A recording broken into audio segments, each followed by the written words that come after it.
Charlotte's Web by E.B. White. Chapter 11. The Miracle.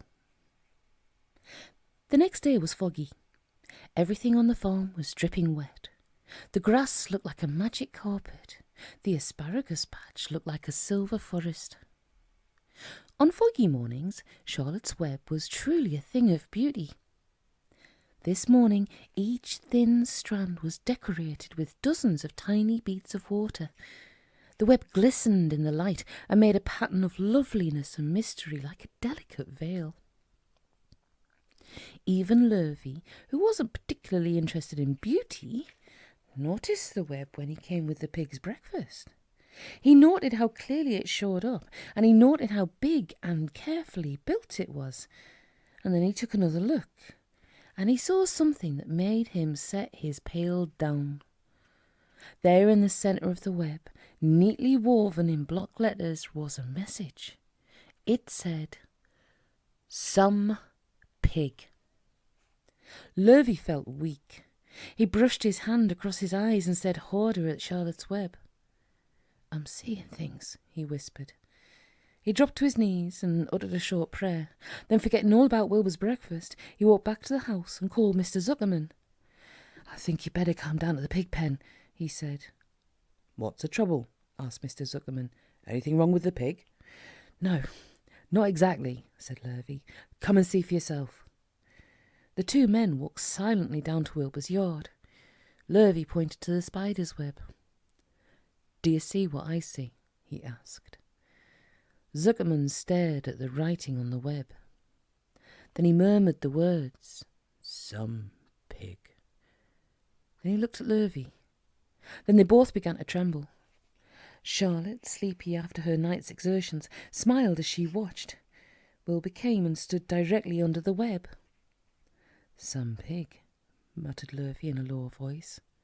"Some pig," whispered Mr. Zuckerman. They stared and stared for a long time at Wilbur. Then they stared at Charlotte.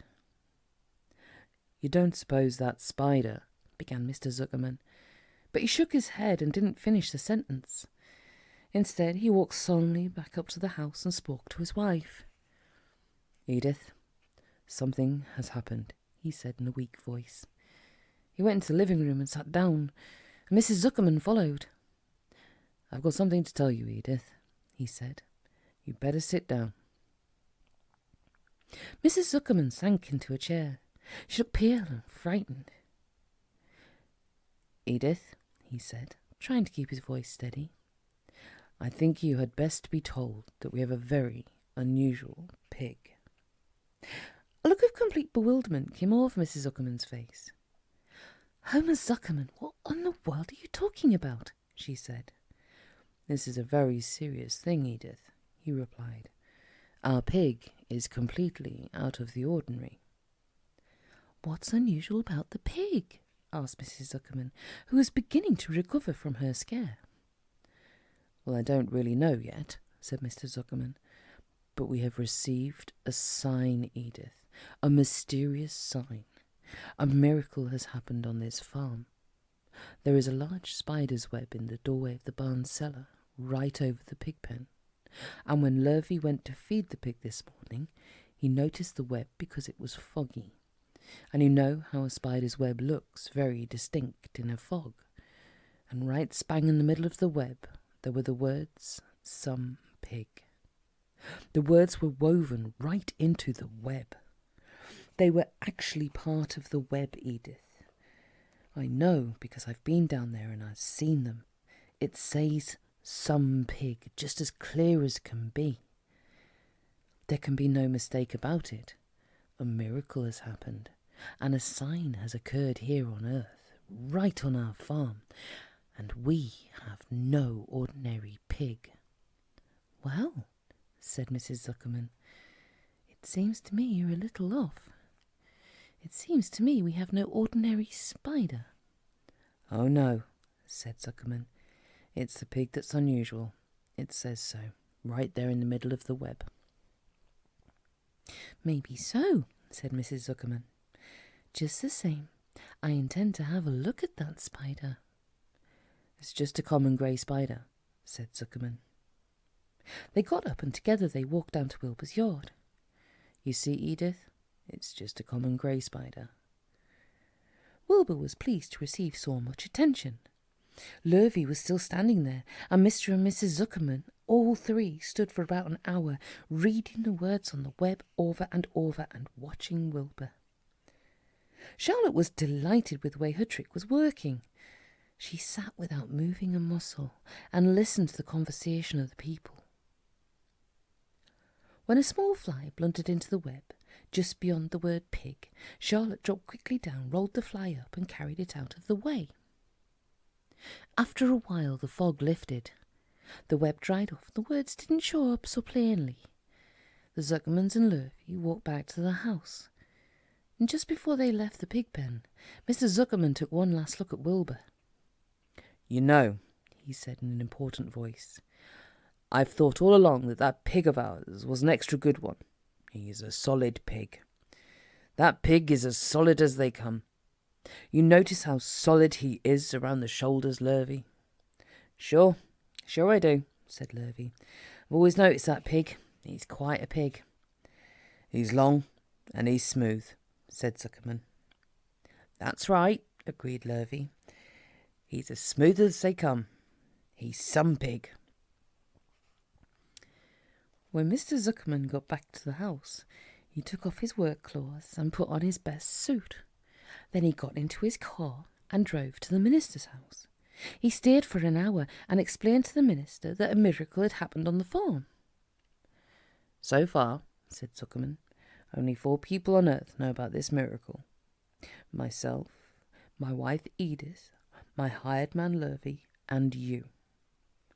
"Don't tell anybody else," said the minister. "We don't know what it means yet, but perhaps if I give thought to it, I can explain it in my sermon next Sunday. There can be no doubt that you have a most unusual pig.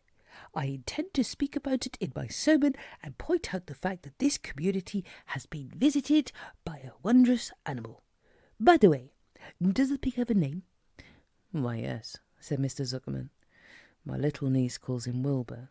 She's a rather queer child, full of notions. She raised the pig on a bottle, and I bought him from her when he was a month old." He shook hands with the minister and he left. Secrets are hard to keep. Long before Sunday came, the news spread all over the county. Everybody knew that a sign had appeared in a spider's web on the Zuckerman place. Everyone knew the Zuckermans had a wondrous pig. People came from miles around to look at Wilbur and to read the words on Charlotte's web. The Zuckermans' driveway was full of cars and trucks from morning till night, Fords and Chevys and Buick Roadmasters and GMC pickups and Plymouths and Studebakers and Packards and DeSotos with gyromatic transmissions and Oldsmobiles with rocket engines and Jeep station wagons and Pontiacs. The news of the wonderful pig spread clear up into the hills, and farmers came rattling down in buggies and buckboards to stand hour after hour at Wilbur's pen, admiring the miraculous animal. All said they'd never seen such a pig before in their lives. When Fern told her mother that Avery had tried to hit the Zuckerman spider with a stick, Mrs. Arable was so shocked that she sent Avery to bed without any supper as punishment. In the days that followed, Mr. Zuckerman was so busy entertaining visitors that he neglected his farm work. He wore his good clothes all the time now, got right into them when he got up in the morning. Mrs. Zuckerman prepared special meals for Wilbur. Lurvy shaved and got a haircut, and his principal farm duty was to feed the pig while people looked on. Mr. Zuckerman ordered Lurvy to increase Wilbur's feedings from 3 meals a day to 4 meals a day. The Zuckermans were so busy with visitors, they forgot about other things on the farm. The blackberries got ripe, and Mrs. Zuckerman never put up any blackberry jam. The corn needed hoeing, and Lurvy didn't find time to hoe it. On Sunday, the church was full. The minister explained the miracle. He said that the words on the spider's web proved that human beings must always be on the watch for the coming of wonders. All in all, the Zuckerman's pig pen was the centre of attraction. Fern was happy, for she felt that Charlotte's trick was working and that Wilbur's life would be saved. But she found that the barn was not nearly so pleasant. Too many people. She liked it better when she could be all alone with her friends, the animals.